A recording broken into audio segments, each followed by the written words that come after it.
Hello बच्चों। आज हम जो न्यूमेरिकल्स लेने जा रहे हैं चैप्टर 1 के, वो एनसीईआरटी में ही दिए हुए हैं। और इसके लेने के पीछे पर्पज़ ये है कि आप न्यूमेरिकल्स तो पढ़ें ही, जो कुछ पोर्शन कुछ टॉपिक ऐसे हैं जो अभी तक हमने नहीं डिस्कस किए हैं, उसके साथ साथ वो टॉपिक भी डिस्कस हो जाएं। इसका मतलब ये है कि इन न्यूमेरिकल को करने के बाद हम न्यूमेरिकल्स तो जानेंगे ही, और हमें कुछ नए टॉपिक्स के बारे में भी, कुछ नया टॉपिक और कुछ नए कंटेंट को भी हम जानेंगे कि क्या होता है। क्वेश्चन पढ़ते हैं। क्वेश्चन लिखा हुआ है आपके स्क्रीन पे, calculate mass percentage of different element present in the sodium sulphate. ये सोडियम सल्फेट का फॉर्मूला है। इसमें 3 एलिमेंट है, सोडियम, सल्फर और ऑक्सीजन। इस सोडियम, सल्फर और ऑक्सीजन का मास परसेंटेज पता करना है। जो डिफरेंट एलिमेंट यही है, इनका मास परसेंटेज पता करना है। इस सॉल्यूशन इसमें पता करना है इसका मास परसेंटेज। तो मास परसेंटेज जब कभी भी किसी का पता करते हैं तो जिसका पता करते हैं वो ऊपर रखते हैं, टोटल नीचे रखते हैं, मल्टीप्लाइड बाई 100 कर देते हैं। तो यहाँ पे भी जो फॉर्मूला बनता है मास परसेंटेज का, जिसको हमने अभी तक डिस्कस नहीं किया है, वो बनता है आपका mass percentage of particular element is equal to mass percentage of particular element is equal to mass of that element in the compound divided by molar mass of the compound multiplied by 100 ये formula होता है। ये आपको आना चाहिए किसी का भी मास परसेंट पता करने के लिए, किसी भी एलिमेंट का मास परसेंट पता करने के लिए उस पर्टिकुलर कंपाउंड में जिसमें वो एलिमेंट प्रेजेंट हो। तो जैसे कि हमें पता करना है, हमें मोलर मास ऑफ कंपाउंड पता करना है, तो हमारा ये एलिमेंट है। कौन सा एलिमेंट है? हमारा जो एलिमेंट है वो है सोडियम सल्फेट, Na2SO4। Na2SO4 का मोलर मास कितना होगा? तो हमने लिखा molar mass of Na2SO4 is equal to 2 into sodium, this is sodium, तो 2 मल्टीप्लाइड बाई क्या? 2 multiplied by molar mass of sodium, atomic mass of sodium, that is 2 into 23 plus sulphur का कितना होगा? 32, तो 32 प्लस 4 इंटू ऑक्सीजन, तो 4 into oxygen का होता है 16। आप इन सबको जोड़ लोगे तो आपका जो वैल्यू आ जाएगी वो आ जाएगी 142 ग्राम। तो ये आपको पता चल गया molar mass is expressed in grams, whereas molecular mass is expressed in AMU और U। तो ये 142 ग्राम मोलर मास हो गया किसका? सोडियम सल्फेट का। अब हमें परसेंटेज ऑफ मास पता करना है। किसका पता करना है? हमें पता करना है सबसे पहले मास परसेंटेज ऑफ सोडियम। हमें मास परसेंटेज ऑफ सोडियम पता करना है। तो मास परसेंटेज ऑफ सोडियम क्या होगा? आप कहोगे मास percentage of sodium, mass of that element in the compound. अब इस कंपाउंड में सोडियम के 2 एलिमेंट हैं। सोडियम का एटॉमिक मास होता है 23, तो 23 के 2 एलिमेंट उस कंपाउंड में, इस पर्टिकुलर कंपाउंड में कितना मास हो गया? 46 डिवाइडेड बाई टोटल यानी 142 multiplied by 100, so you will get how much? You will get 32.4%। तो ये मास परसेंटेज ऑफ सोडियम हो गया। इसी तरह से अगर हमें पता करना है मास परसेंटेज ऑफ सल्फर, तो मास परसेंटेज ऑफ सल्फर हो गया। सल्फर के कितना एटम है? सल्फर का एक ही एटम है, और सल्फर का एटॉमिक मास कितना होता है? 32 ऊपर हो गया। टोटल कितना है? 142, तो 142 नीचे हो गया, मल्टीप्लाइड बाई कितना? 100। और अगर हम इसको सॉल्व करेंगे तो कितना हो जाएगा? 22.6% हो जाएगा। सो this is mass percentage of sulphur in sodium sulphate. इसी तरह से हम तीसरा पता करें कि मास परसेंटेज ऑफ ऑक्सीजन कितना होगा सोडियम सल्फेट में।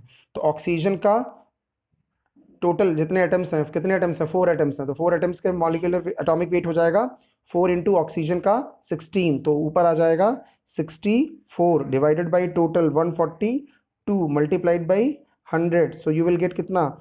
डिवाइड करने पे मिलेगा लगभग 45.05%। तो आपके ये मास परसेंटेज हो गए अलग अलग एलिमेंट्स के इस पर्टिकुलर कंपाउंड में। इसी सिलसिले को आगे बढ़ाते हुए अगला जो क्वेश्चन है, अगला क्वेश्चन पढ़ने से पहले हमें एक कंसेप्ट क्लियर होना चाहिए। वो कंसेप्ट क्या है? वो कंसेप्ट है लॉ ऑफ डाइल्यूशन, या उसको हम ये भी कह सकते हैं इक्वेशन ऑफ डाइल्यूशन। तो अगला जो टॉपिक हम पढ़ने जा रहे हैं वो हम पढ़ेंगे, उसका नाम है इक्वेशन ऑफ डाइल्यूशन। अब वो साहब इक्वेशन ऑफ डाइल्यूशन है क्या, जरा देखते हैं। तो the topic we are going to take is equation of dilution. What is the concept behind that we will also discuss. Suppose हमने एक बीकर लिया, उस बीकर में, ये बीकर है, इस बीकर में m1 मोलैरिटी का सॉल्यूशन, m1 मोलैरिटी का सॉल्यूशन पड़ा हुआ था, जिसका वॉल्यूम शुरू में, यहाँ पे शुरू में इसका यहाँ पे ले लेते हैं, जिसका शुरू में वॉल्यूम कितना वॉल्यूम था, ये वो v1 वॉल्यूम था। ठीक है, v1 वॉल्यूम था। तो अगर कोई आपसे पूछे इसमें कितने नंबर ऑफ मोल्स उस पर्टिकुलर सॉल्यूट के पड़े हुए हैं, कोई सॉल्यूशन है, शुगर सॉल्यूशन है, मान लीजिए कि चीनी है और चीनी वाटर में डिजॉल्व है, जिसकी मोलैरिटी m1 है और वो v1 सॉल्यूशन है, तो कितने नंबर ऑफ मोल्स हैं। तो आप कहते हो कि number of moles of solute upon volume in litre is equal to molarity. इसका मतलब मोलैरिटी और वॉल्यूम का मल्टीप्लिकेशन होता है तो नंबर ऑफ मोल्स निकलते हैं, यानी कि मोलैरिटी और वॉल्यूम का मल्टीप्लिकेशन होता है। बड़ी बात ध्यान से समझिएगा, क्या मैंने कहा, मोलैरिटी और वॉल्यूम का मल्टीप्लिकेशन मोल्स देता है, याद रखिएगा, इसको हम बाद में भी लेंगे। मैंने फिर से कहा NB upon V is equal to M, और अगर NB को यहीं रखें, V से मल्टीप्लाई करें, इसका मतलब कि नंबर ऑफ मोल्स पता किया जा सकता है मोलैरिटी और वॉल्यूम को मल्टीप्लाई करके। यानी अगर मैं पूछूं कि यहाँ पे कितने नंबर ऑफ मोल्स हैं, तो आप ये कहोगे कि इसमें m1 इंटू V1 मोल्स हैं।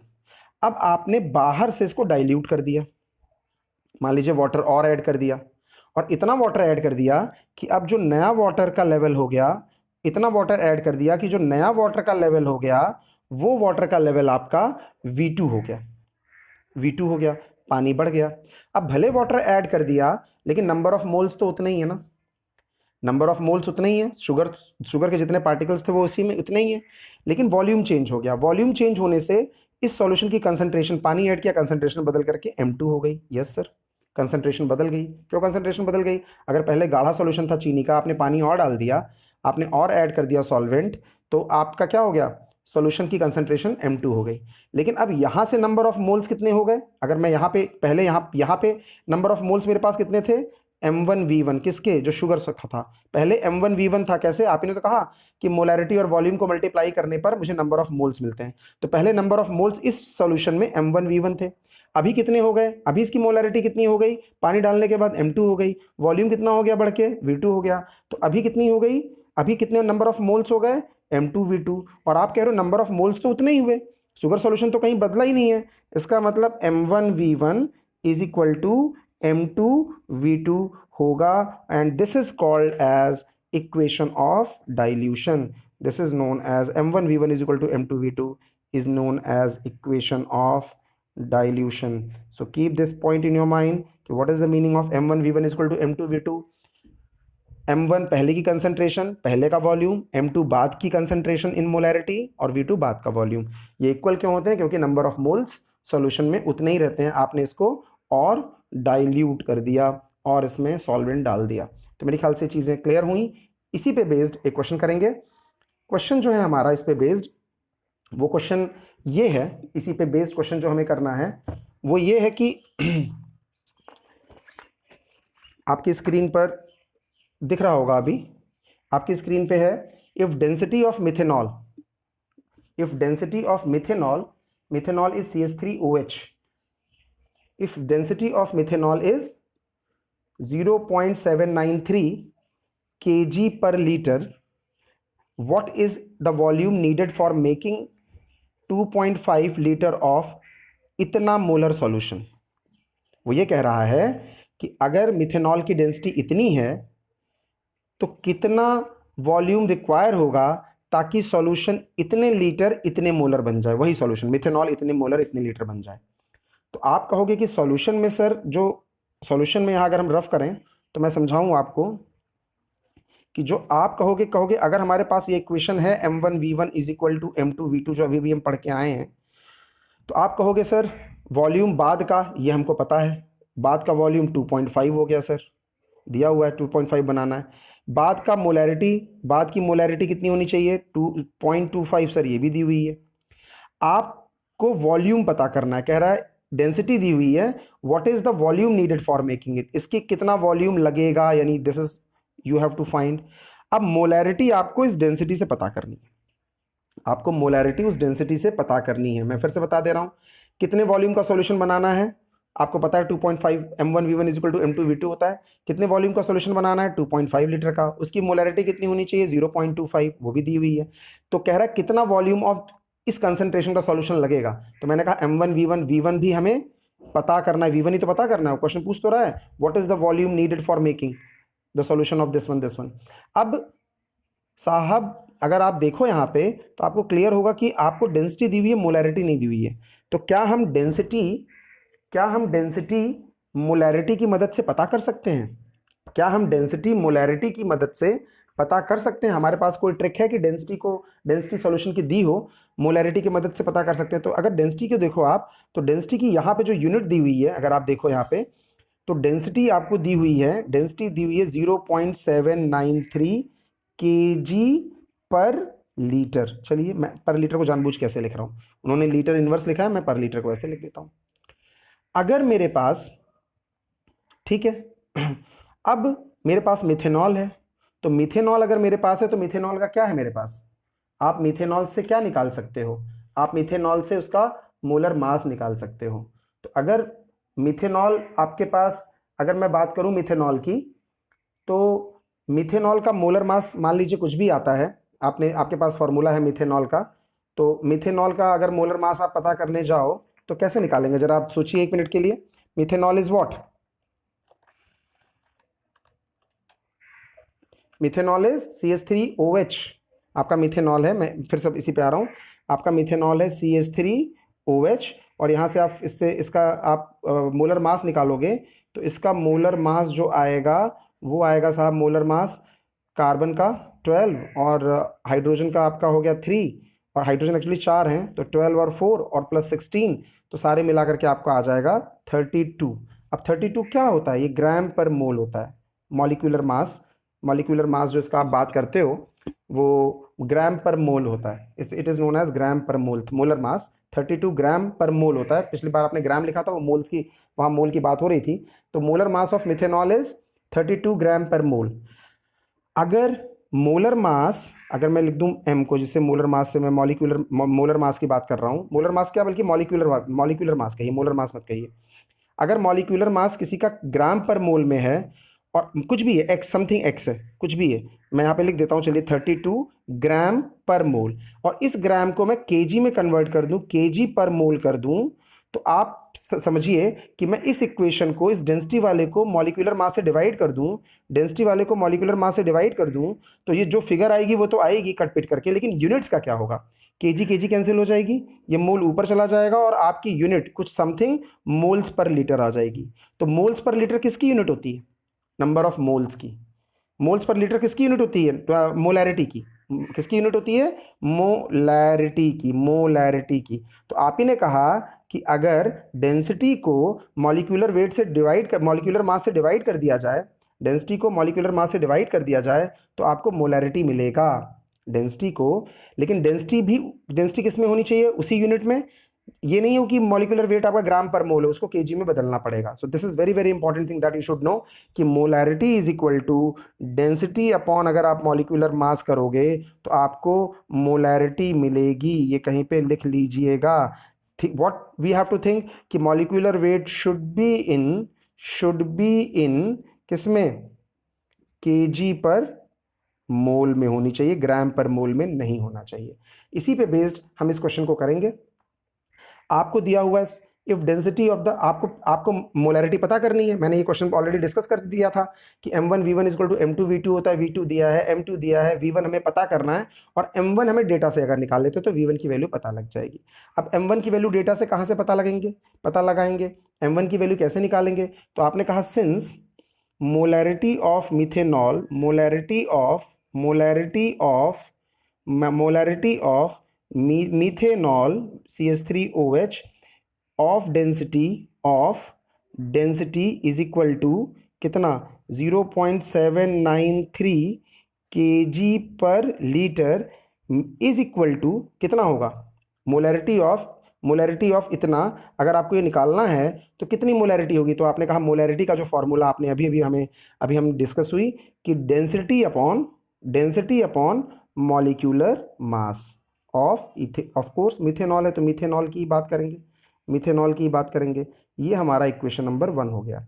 सर हमें डेंसिटी दी हुई है, ऑफ कोर्स डेंसिटी दी हुई है, मॉलिक्यूलर मास पता करना है तो molecular mass of CH3OH is equal to carbon का हमारा हो गया 12 प्लस 4, 4 हाइड्रोजन है 4 और एक ऑक्सीजन 16, यानी कि 32 क्या ग्राम पर मोल। जानबूझ के इस 32 ग्राम पर मोल को मैं केजी पर मोल में बदल रहा हूँ, डिस्कस हो चुका है, तो 0.0223 केजी पर मोल। अब मेरे पास मॉलिक्यूलर मास ये भी केजी पर मोल में आया है और ये केजी पर लीटर में है। देयरफॉर फ्रॉम इक्वेशन 1 क्या लिख सकता हूँ मैं इक्वेशन 1 से कि मोलैरिटी ऑफ किसकी, इसको मैं m1 मान लूँ, वही तो पता करनी है मोलैरिटी, शुरू की मोलैरिटी तो पता करनी मिथेनॉल की। m1 इज इक्वल टू कितना, डेंसिटी अपॉन मॉलिक्यूलर मास। अब डेंसिटी कितनी है साहब, 0.793 केजी पर लीटर होल अपॉन 0.32 केजी पर मोल। जब आप 0.793 को 0.032 से डिवाइड करोगे तो आपके पास फिगर आ जाएगी 24.78 मोल्स पर लीटर। ये आपकी मोलैरिटी शुरू में पता लग गई। अब अगर आपको मोलैरिटी पता लग गई तो अब आप क्वेश्चन कर सकते हो, क्या कैसे अप्लाइंग नाउ, क्या अप्लाई कर सकते हो आप, अगर आप अप्लाई कर सकते हो तो अब आप अप्लाई कर सकते हो अप्लाइंग, यहाँ पे देखिएगा, since m1 v1 is equal to m2 v2 होता है, तो आप m1 कितना है, अभी भी आपका m1 कितना आया है, 24.78 आया है, उसका वॉल्यूम सर वही तो पता करना है। m2 कितना है, m2 आपका कितना है 0.25 मोलैरिटी है और कितना वॉल्यूम है 2.5 लीटर। अगर अब आप इसको वॉल्यूम v1 को पता करना चाहोगे तो आपका आ जाएगा 0.25 मल्टीप्लाइड बाई 2.5 डिवाइडेड बाई, ये 2.5 है, डिवाइडेड बाई ये 24.78, तो आपने डिवाइड कर दिया 24.78, तो आपका जो आंसर आएगा डिवाइड करने के बाद वो आपका आएगा 25.20 आपका ये आ जाएगा 0.0252 लीटर।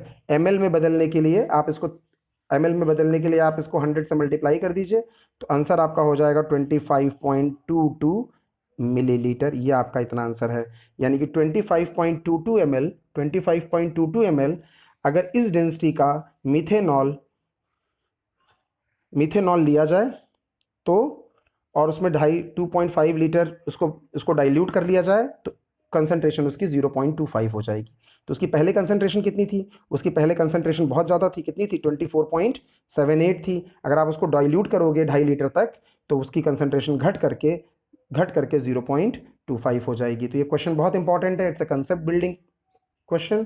तो आपको इसी के साथ मैंने आपको दिखाया कि किस तरह से इक्वेशन ऑफ डाइल्यूशन भी क्या होता है।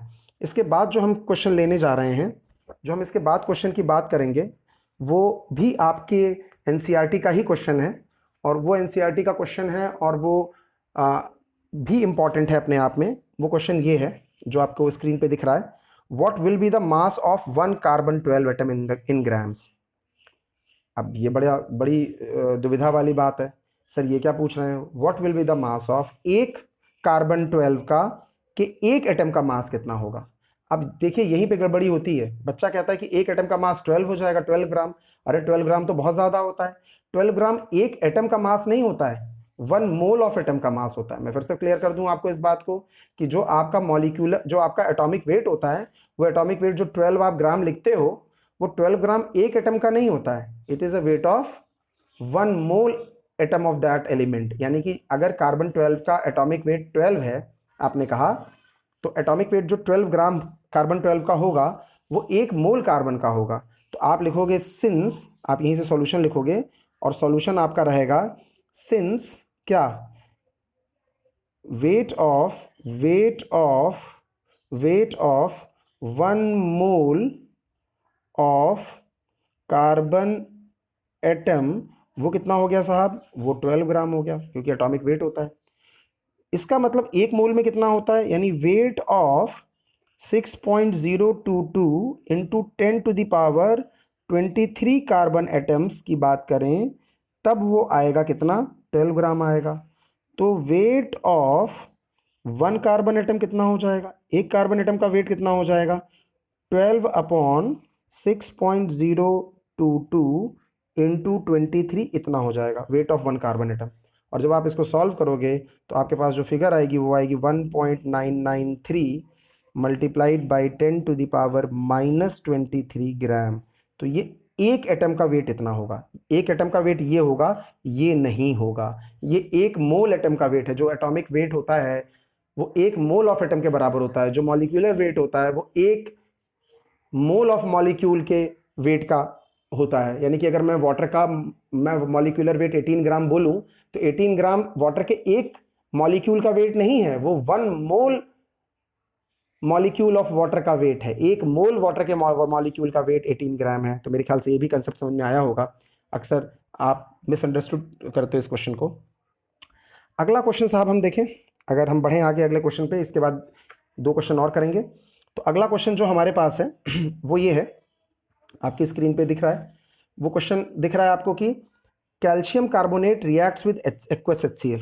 बिल्कुल ठीक है, calcium carbonate reacts with aqueous HCl। अब एक्वस HCl से रिएक्ट करने के बाद to give calcium chloride and carbon dioxide and water, ठीक है, according to the following reaction. The reaction is quite visible from this line, ठीक है। What mass of calcium carbonate, calcium carbonate का कितना मास लगेगा, मास यानी अमाउंट इन ग्राम, कितना mass लगेगा to react completely with 25 ml of, to इसका to react completely with 25 ml of 0.75 molar HCl। अरे क्या सवाल बोल रहा है ये, जरा देखिए ध्यान से। वो ये कह रहा है कि इसका, आपके पास जो इक्वेशन है सबसे पहले वो लिख लीजिए। आपके पास जो इक्वेशन है, इक्वेशन क्या है आपके पास, हमारे पास जो इक्वेशन है वो है कैल्शियम, मैं सॉल्यूशन करना शुरू कर रहा हूँ यहीं से। कैल्शियम कार्बोनेट सॉलिड जब रिएक्ट करेगा 2 मोल HCl के साथ, 1 मोल ऑफ इसका जब 2 मोल्स ऑफ एक्वस HCl से रिएक्ट करेगा तो वो कैल्शियम कार्बोनेट कैल्शियम क्लोराइड का 1 मोल बनाएगा, कार्बन डाइऑक्साइड गैस बनाएगा 1 मोल, और वाटर बनाएगा 1 मोल। क्वेश्चन क्या कहता है, कहता है कि इस एक्वस सॉल्यूशन का अगर इन्होंने 25 ml ले लिया है और वो लिया है, उसकी कंसंट्रेशन इतनी मोलर है, तो बताइए 25 ml है और उसकी कंसंट्रेशन इतनी मोलर है, तो बताइए इसके कितने अमाउंट इन ग्राम लगेंगे। एक बात तो इससे तय है कि इसके 2 मोल लगते हैं तब इसके 1 मोल लगते हैं, यही तो सोशियोमेट्रिक की कैलकुलेशंस होती हैं। अगर इसके 2 मोल लगेंगे, अगर इसके 2 मोल लगेंगे तो इसका 1 मोल लगेगा। तो जो भी इसके मोल लगेंगे अगर वो पता चल जाएं, अगर इसके मोल्स कितने लगे एग्जैक्ट में, ये तो कंपैरेटिव स्टडी है कि इसके 2 लगेंगे तो इसका 1 लगेगा, इसका 20 लगेगा तो इसका 10 लगेगा, इसका 200 लगेगा तो इसका 100 लगेगा, लेकिन लगे कितने वो यहां से पता कर लेते हैं नंबर ऑफ मोल। क्योंकि 25 ml of 0.75 molar solution use हुआ है, तो इसके कितने नंबर ऑफ मोल्स एक्चुअल में हैं, जितने इसके होंगे जस्ट उसके आधे इतने होंगे। और अगर इसके नंबर ऑफ मोल्स पता लग गए तो वो अमाउंट इन ग्राम वाले फॉर्मूले से नंबर ऑफ मोल्स के हमें अमाउंट इन ग्राम इसका पता लग जाएगा। तो हम इस क्वेश्चन को आगे बढ़ाते हैं। तो सबसे पहले हमें यह जरूरी है कि हम ये पता करें कि नंबर ऑफ मोल्स HCl के कितने हुए।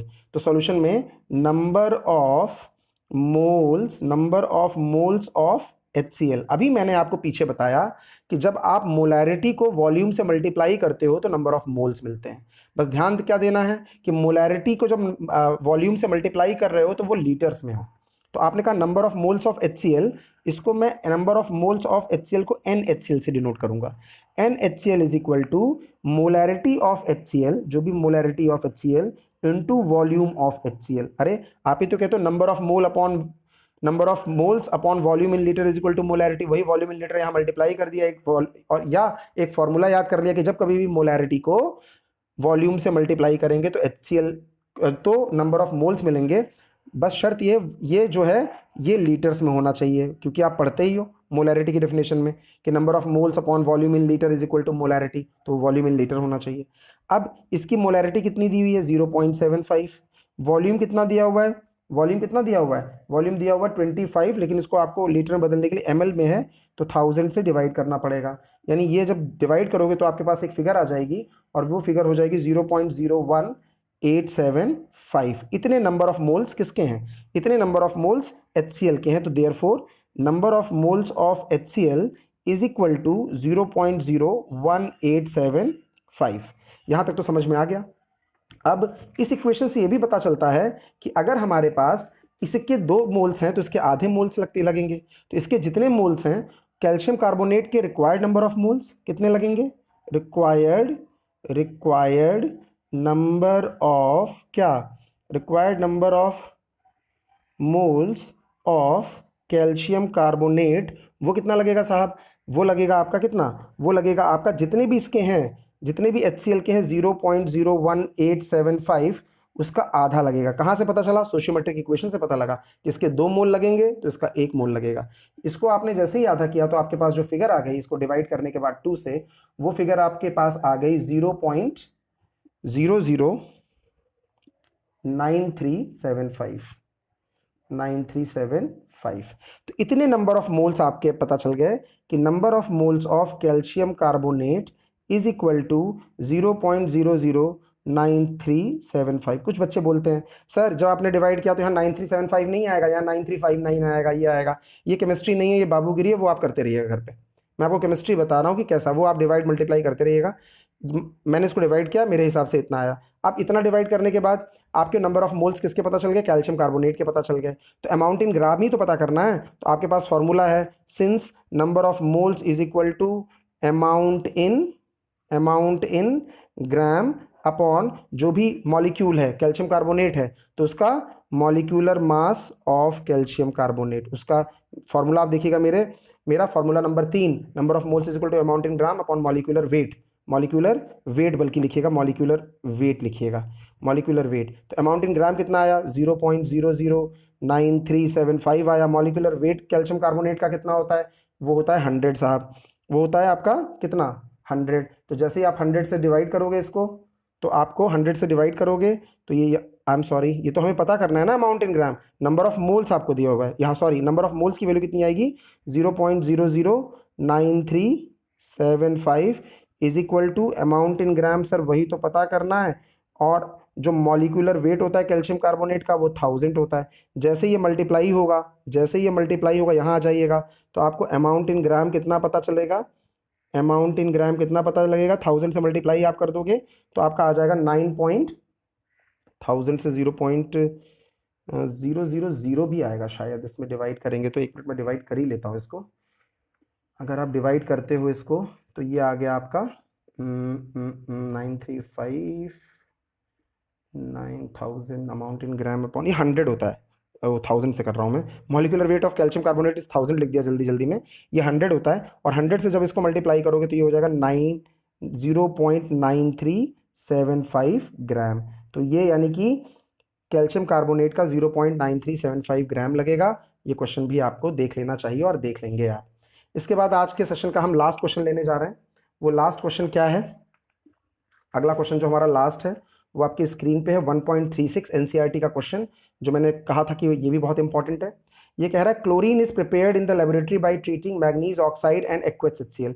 जब हम मैग्नीज ऑक्साइड को एक्वस HCl से रिएक्ट कराते हैं तो क्लोरीन गैस बनती है। अच्छी बात है, और भी 2 चीज़ें बनती हैं लेकिन इस तरह से क्लोरीन गैस बनाई जाती है according to the following reaction. कह रहा है how many grams of HCl react with, HCl के कितने ग्राम्स लगेंगे, HCl के कितने ग्राम्स लगेंगे, यानी अमाउंट इन ग्राम पता करना है, विद 5 ग्राम ऑफ MnO2।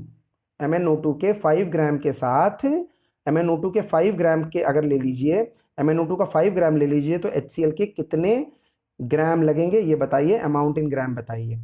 तो ये भी बहुत आसान है। एक बात पता चल रही कि जितने मोल MnO2 के हैं उसके 4 गुना मोल लगने हैं HCl के। जितने भी मोल MnO2 के हैं उसके 4 टाइम्स मोल लगने हैं HCl के।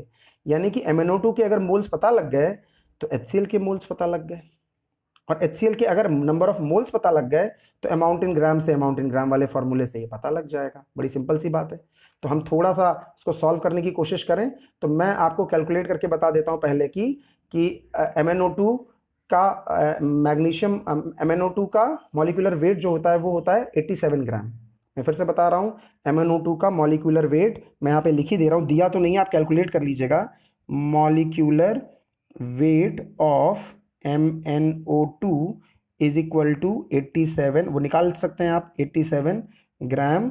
और मॉलिक्यूलर वेट HCl का भी आप जानते ही हैं 35.5 प्लस 1, HCl का 35.5 क्लोरीन का हो गया, हाइड्रोजन का 1, तो हो गया कितना 36.5 इनकी ज़रूरत पड़ेगी। तो मैं यहाँ पे लिख दे रहा हूँ, आप उसको कैलकुलेट करते रहिएगा। सबसे पहले मैं पता करता हूँ कि नंबर सॉल्यूशन करते हैं, नंबर ऑफ मोल्स HCl के कितने दिए हुए हैं। तो number of moles HCl MnO2 के कितने दिए हुए हैं, MnO2 के नंबर ऑफ मोल्स कितने हैं, number of moles of MnO2 कितने हैं। आप कहोगे amount in gram upon molecular weight. तो आप ये बताओ अमाउंट इन ग्राम कितना दिया हुआ है, तो आप कहोगे 5 ग्राम दिया हुआ है। उसका मॉलिक्यूलर वेट कितना है 87 है, अच्छी बात है, 5 ग्राम है और ये हो गया कितना 87, ठीक है, कोई बात नहीं। अब आप कहोगे कि देयरफॉर नंबर ऑफ मोल्स, मैं इसको सॉल्व नहीं कर रहा हूँ, इतना ही रहने दे रहा हूँ। Number of moles of HCl required कितने लगेंगे वो बताइए। तो सोशियोमेट्रिक इक्वेशन क्या कह रहा है कि जितने MnO2 लगेंगे उसके 4 गुना लगेंगे, तो वो कितना हो जाएगा 4 × 5/87, इतना मोल्स लग जाएगा, किसका HCl का लगेगा। तो HCl के नंबर ऑफ मोल्स पता लग गए कितने 20/87 मोल्स HCl के पता चल गए। मैं सॉल्व नहीं कर रहा हूँ, बस इस पे छोड़ रहा हूँ कि 20/87 मोल्स HCl के लगेंगे। अब आपको क्या पता करना है अमाउंट इन ग्राम। तो आपको पता है कि नंबर ऑफ मोल्स निकाला जा सकता है amount in gram upon molecular weight या molecular weight is equal to number of moles. अब नंबर ऑफ मोल्स किसके रखने जा रहे हैं आप यहाँ पे, तो नंबर ऑफ मोल्स हम साहब HCl के रखने जा रहे हैं। तो HCl के जब नंबर ऑफ मोल्स आप रखने जा रहे हो कितने 20/87, अभी आपने कैलकुलेट किया, तो अमाउंट इन ग्राम भी तो HCl का ही पता चलेगा, और HCl का ही तो आपको पता करना है, how many grams of HCl ये तो पता करना है। तो अमाउंट इन ग्राम HCl का ही पता करना है, अमाउंट इन ग्राम, और इसके मॉलिक्यूलर वेट HCl के यानी 36.5 दिया हुआ है ना, 36.5 से डिवाइड कर देंगे तो आपको अमाउंट इन ग्राम पता लग जाएगा। अमाउंट इन ग्राम किसके, ऑफ कोर्स सब कुछ HCl का रखा रहे हो तो HCl का ही पता लगेगा, कितना 20 × 36.5 डिवाइडेड बाई 87। इस फिगर को जब आप सॉल्व करोगे तो आपको जो फिगर आएगी वो आएगी 8.4, तो आपका 8.4 ग्राम्स इतना आएगा। और